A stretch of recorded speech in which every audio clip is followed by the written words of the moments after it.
Meilah Daf Gimel. There are 5 types of korban chatas that must be left to die. One of them is, for instance, if somebody designated a korban chatas and before he was able to bring it, he himself died, you let the chatas die. And so too, if somebody designated money to buy korban chatas and he died, the money must be dropped into the Dead Sea. Therefore, Rabbanan were never geyser mi'ila on chatas that dies, because people naturally stay away from it. There was no need for that. However, they are still usher to benefit from that chatas. Rabbi Yosef proved that according to Rabbi Shimon, he learned it from 3 Mishnayos, one after another, that Melika done not in its proper place in the Beis Hamikdash, the halacha would be it still retains Kedusha to the point im alu lo yerdu. If it goes onto the Mizbeach, you don't remove it from the Mizbeach, and therefore there is Me'ila. Because typically, if one were to do Melika, perform Melika on a bird, let's say outside of the Beis Hamikdash, that bird will be an Avela. Because the only way to eat a bird is through Shchita. Melika, putting your thumb through the neck, would create an Avela. The reason why it's not an Avela is because that's what the Torah says to do inside the Beis Hamikdash. However, if somebody does Melika in the wrong place of the Beis Hamikdash, it's not an Avela, it still retains Kedusha.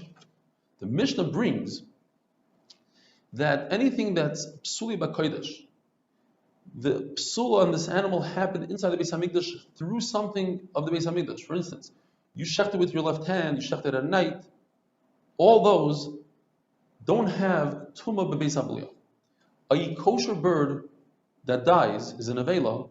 If you touch it, you're not tummy. But if you swallow it, you become tummy through your throat. And everything you wear, your clothes, become tummy. But if the psul of this bird was through Kodesh, you don't become tummy. It's not considered an Avela. So therefore, im alu lo yerdu, and we learned that a malika not in its place, im alu lo yerdu, and so too, shchita not in its place, which is similar to malika not in its place, im alu lo yerdu. In the time of Abama, when you were allowed to shecht animals in your backyard on a private mizbeach, if somebody designated an oila and said, I want to bring it in my backyard. Now, backyards don't have tzafan and darim. There are no directions. Rabbi Lazar was mesupik. What happens if a person took that designated oila and brought it to the Beis HaMikdash and shechted it in the wrong part of the Beis HaMikdash? On the one hand, you could say that even according to Rava, it doesn't go off the mizbeach, because since to begin with this animal didn't have a direction, so just because you brought it into the Azara, you don't have to force a direction onto it. Or perhaps no, even according to Rabbi Yosef, you would remove it. Why? Because the Mizbeach didn't have the ability to receive it. Because since it wasn't dedicated to go to the Mizbeach, it was dedicated and designated to go to your Bama, the Mizbeach doesn't have the power to receive it and help it out. Rav Gidel Marav says the halacha, and we're going to be discussing this for a while, that Zrika, even though Zrika creates pigul, the whole pigul, when a person has a machshava to eat it, it is chal, it happens when you do the final one of the 4 avodas, which is Zrika.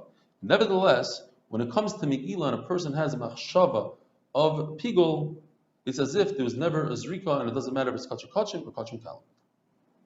Now, even though, when it comes to korban taida, somebody, let's say, was saved from a disease, and he brings a thank you to HaKadosh Baruch Hu, korban taida, that goes together with 40 breads. And we know the halacha by that is the breads have to be next to the actual korban. They can't be outside of the chayma. They have to be browned. All of them have to be korban pranel. So that by that taida, if somebody is shechset with a thought of pigul, so the shechita makes a kadosh before the pigul is able to be chal on it. When it comes to Imuri Kachim, they are only become kadosh when you do the zrika. And that's too late already, because by the zrika, that's when the pigul is chal, and therefore it doesn't allow the imurim to be chal. Have a wonderful day.